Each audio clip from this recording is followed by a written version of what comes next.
দেখুন তো, আচ্ছা এখন থেকে 1400 বছর আগে এই পৃথিবীতে সবচেয়ে ধনী লোক কারা ছিল? কয়জনের নাম বলতে পারবেন? সবচেয়ে ধনী?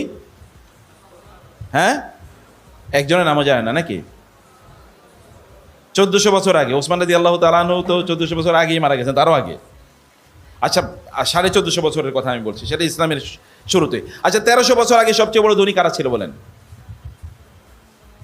1200 বছর আগে, 1100 বছর আগে, 1000 বছর আগে পৃথিবীর তখন তৎকালীন মুসলিম বাদ দিয়ে অন্যদের সায়েন্টিস্ট কারা ছিল বলেন?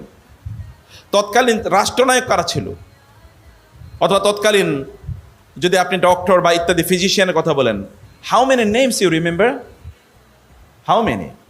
অথবা বলার পর অমকের নাম বলেছেন, যেমন লেলিন রাহেমাহুল্লাহ নাকি, স্ট্যালিন রহমাতুল্লাহ আলাই নাকি, হ্যাঁ, আব্রাহাম লিঙ্কন রাদিয়াল্লাহু তাআলা আনহু বলেন নাকি?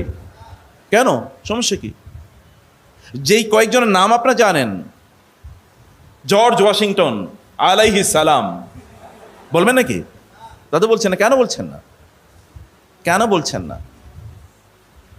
আল্লাহ সুবহানাহু ওয়া তাআলার কাছে একদল লোক আছে এত এলিট, আল্লাহ সুবহানাহু ওয়া তাআলা অন্যান্য মানুষের উপর এটা বাধ্যতামূলক করে দেন তাদের জন্য দোয়া করতে।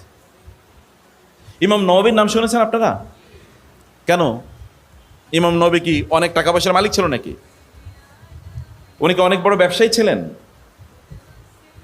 ইমাম নবী কি ছিলেন? উনি কত বছর বয়সে মারা যান জানেন আপনারা? কত? when he was only 45, যখন তার বয়স 45 তখন তিনি মারা যান। কিন্তু ইমাম নববী এমন একজন মানুষ, মুসলিম বিশ্বের কোনো ঘরে ইমাম নববীর বই নাই, সেটা রিয়াদুস সালিহিন অথবা আল আরবাউন আন নাওয়িয়া অথবা কিতাবুল আযকার, এগুলো নাই ইমাম নববীর, অথবা ইমাম নববী সম্পর্কে কোনো মুসলমান জানে না। ইট ইজ ইম্পসিবল, আনইমাজিনেবল, এটা কেউ চিন্তা করতে পারে না, এটা কেউ চিন্তা করতে ভাবতেও পারে না। এবং ইমাম নববী বললেই লোকেরা ভেতর থেকে, আপনারা যারা হাদিস পড়েন তাকে তো ইমাম নববী পড়তেই হবে, এছাড়া কোনো উপায় নাই। আচ্ছা ইমাম বুখারী কি ছিলেন বলেন তো? ইমাম বুখারী ছিলেন কি?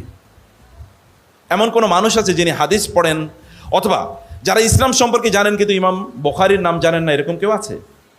এমনকি ইমাম বুখারীর নামও আমরা ভালো করে জানি না, কিন্তু বুখারার নাম আমরা জানি, কারণ তিনি বুখারায় জন্মগ্রহণ করেছেন।